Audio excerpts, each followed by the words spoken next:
حسن بانو اور درندہ۔ پیارے بچوں، بہت عرصہ پہلے کی بات ہے، ایک بوڑھے آدمی کی 3 بیٹیاں تھیں۔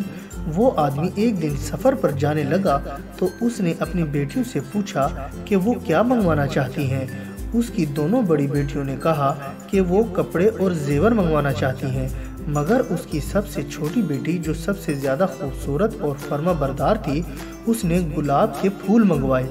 بوڑھا آدمی جب سفر سے واپس گھر جا رہا تھا تو اس نے ایک ویرانے میں عالی شان محل دیکھا۔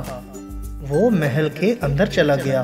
اس نے وہاں کسی شخص کو نہ دیکھا، مگر محل خوبصورتی سے سجا ہوا تھا اور کھانے کی میز پر بھی کھانا موجود تھا۔ آدمی بھوکا تھا، اس نے کھانا کھا لیا۔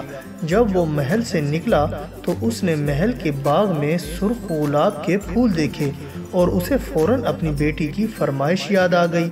وہ باغ سے پھول توڑ رہا تھا کہ اچانک وہاں ایک خوفناک شکل کا آدمی آ گیا، جس کی شکل درندے جیسی تھی۔ بوڑھا آدمی اسے دیکھ کر بہت ڈر گیا۔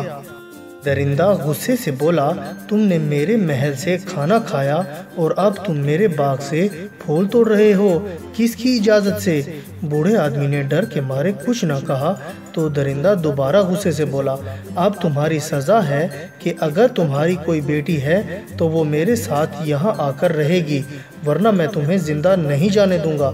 بوڑھے آدمی نے وعدہ کر لیا کہ اس کی ایک بیٹی درندے کے ساتھ محل میں رہے گی۔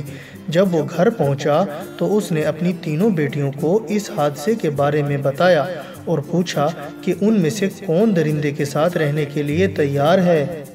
دونوں بڑی بیٹیاں ایک خوفناک درندے کے ساتھ رہنے کے لیے تیار نہ تھیں، مگر سب سے چھوٹی بیٹی جو اپنے باپ سے بہت زیادہ محبت کرتی تھی، درندے کے ساتھ رہنے کے لیے تیار ہو گئی۔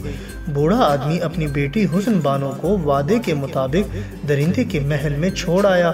حسن بانو جب محل کے اندر گئی تو اسے کوئی بھی نظر نہ آیا۔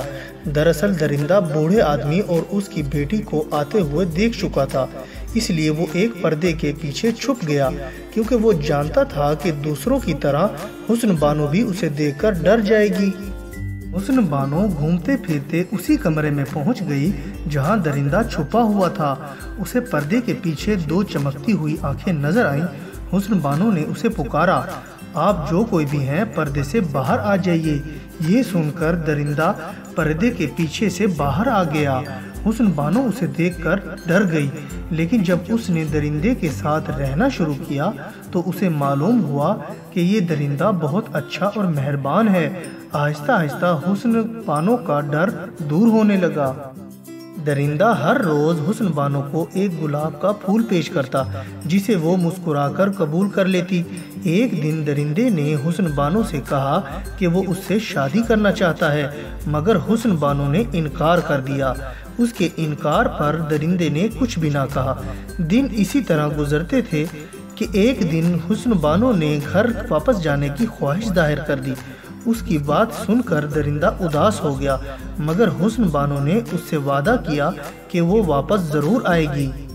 پھر درندے نے اسے ایک انگوٹھی دی اور کہا کہ جب تم اسے رگڑو گی تو فوراً میرے پاس پہنچ جاؤ گی۔ لڑکی جب گھر پہنچی تو اس کا باپ اسے گھر کے باغ میں ملا۔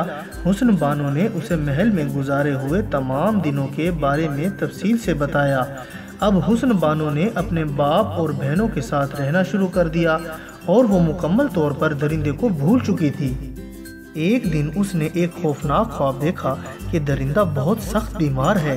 حسن بانو نے گھبرا کر آنکھیں کھول دیں اور انگوٹھی کو رگڑنے لگی۔ وہ اسی وقت محل میں پہنچ گئی۔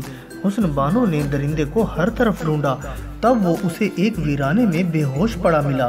حسن بانو بہت پریشان ہوئی۔ اس نے روتے ہوئے درندے سے کہا کہ اگر وہ ٹھیک ہو جائے تو وہ اس سے شادی کرنے کے لیے تیار ہے۔ تب ایک دم وہاں سے درندہ غائب ہو گیا اور اس کی جگہ ایک خوبصورت شہزادہ حسن بانو کے سامنے آ گیا۔ شہزادہ بہت ہی خوبصورت تھا۔ اس نے حسن بانو کو بتایا کہ وہ جادو کے اثر میں تھا اور یہ جادو تب ٹوٹتا جب کوئی حسین لڑکی اپنی مرضی سے اس سے شادی کے لیے تیار ہوتی، مگر اس کی خوفناک شکل کی وجہ سے کوئی بھی لڑکی اس سے شادی کے لیے تیار نہ ہوئی۔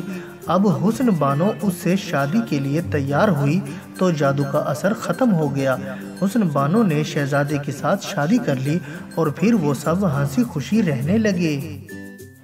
اور بچوں، میں امید کرتا ہوں کہ آپ کو میری یہ کہانی پسند آئی ہوگی اور آپ اس کو لائک، شیئر اور کمنٹس بھی کریں گے۔ اور سب سے ضروری بات یہ ہے کہ آپ میرے اس چینل کو سبسکرائب کرنا نہ بھولیے گا۔ اس سے آپ کو میری نئی کہانیوں کا بھی پتہ چلتا رہے گا۔ اور اب میں اجازت چاہتا ہوں، اپنا بہت خیال رکھیے گا۔ اللہ حافظ۔